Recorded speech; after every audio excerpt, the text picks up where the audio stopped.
Dilutions 1. Before we can start talking about dilution problems, we need to go over the terms concentrated solution and dilute solution. So a concentrated solution has more solute and a dilute solution has less solute per the same amount of solvent. So for example, if you're making 2 glasses of Kool-Aid, and you start out with 2 glasses of water, the same amount of water in each glass, and to one you add 1 tablespoon of Kool-Aid powder, and the other you add 5 tablespoons of Kool-Aid powder. The first, which only has 1 tablespoon, would be a dilute solution, and the second one that has 5 tablespoons would be a concentrated solution. Okay, so we're just talking about how much solute there is per solvent. These dilution problems involve adding water to a solution.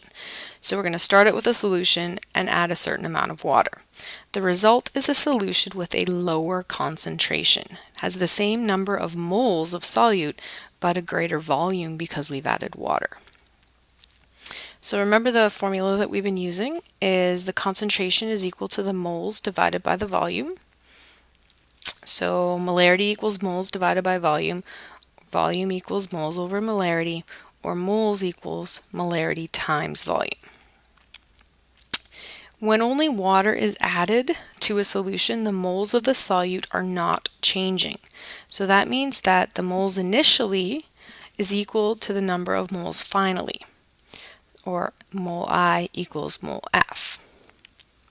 If we substitute in molarity times volume for moles, we get the formula MIVI equals MFVF. This is the formula we're going to use for these problems. So we've got the initial molarity times the initial volume equal to the final molarity times the final volume. The units for volume can be milliliters or they can be liters, but they have to be the same for both VI and VF. So they're either both in milliliters or they're both in liters. We're going to do one example together and then I have 2 for you to try.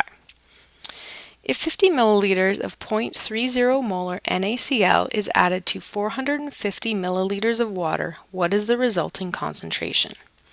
With these problems, it's really helpful to figure out what our initial information is, our initial solution, and our final solution. So in this case, it says 50 milliliters of 0.30 molar sodium chloride. So our initial volume, or VI, is 50 milliliters. Our MI, or initial concentration, is 0.30 molar.